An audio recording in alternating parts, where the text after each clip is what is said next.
שלום לכולם, אני אריאל וברוכים הבאים למבט אקטואלי, המקום שבו נצלול יחד לעומקם של נושאים ביטחוניים ואקטואליים. היום נדבר על הפרתה של מצרים את הסכם השלום ולמה זה אמור להדאיג אותנו. עוד שישראל מתמודדת עם אתגרים בלבנון, סוריה ועזה, השכנה מדרום מפרה את הסכם השלום ומדאיגה את הציבור הישראלי. אז בואו נתחיל בסרטון.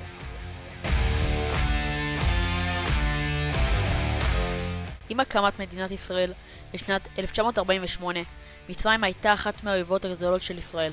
היא נלחמה נגדנו שוב ושוב, ובמלחמת העצמאות שנת 1948 עד 1949, מלחמת סיני, מלחמת ששת הימים, מלחמת ההתשה ומלחמת יום הכיפורים.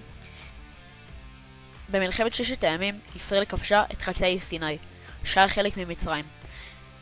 אזור זה הוא אזור אסטרטגי שמצרים פעלה רבות להשבתו, בין אם זה בדרך צבאית או בדרך דיפלומטית, אך צה"ל לא אפשר זאת.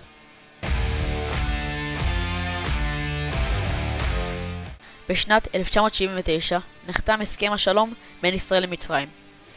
עם הסכם זה, ישראל החזירה למצרים את חצי האי סיני. נקבע על חילוקו לשלוש אזורים מרכזיים, A, B ו-C. שטח A, נוכחות צבאית מצרית של עד 22,000 חיילים. שטח B, נוכחות צבאית מצרית של עד 4 גדודים. שטח C, נוכחות מצרית משטרתית בלבד.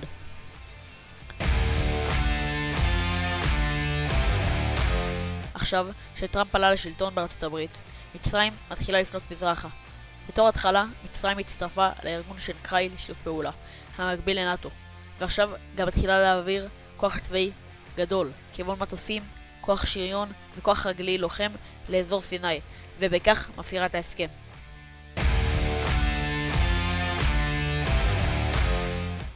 אמנם נראה שמצרים מתכננת לחימה כנגד ישראל, אבל אין סיבה לדאגה. מצרים יודעת שלא כדאי לפתוח מלחמה כנגד הצבא החזק במזרח התיכון, משלל סיבות. מצרים ראתה ולמדה מטעות העבר והבינה שלנצח את ישראל בדרך צבאית זה על הגבול הבלתי אפשרי, כפי שניתן לראות במלחמת ששת הימים וגם במלחמת יום הכיפורים. שלל הציוד של מצרים מורכב רובו מציוד שסיפקה ארצות הברית למצרים, אז במקרה של מלחמה כוללת בין ישראל למצרים, הרב לא תספק חימוש וחלקי חילוף לצבא מצרים, וזה ייצור בעיה גדולה במצרים. מצרים נמצאת בקשיים כלכליים חמורים ביותר, עם אינפלציה של 130%, וללא סיוע של הרב, הכלכלה המצרית תהיה בשפל, ואפילו תקרוס.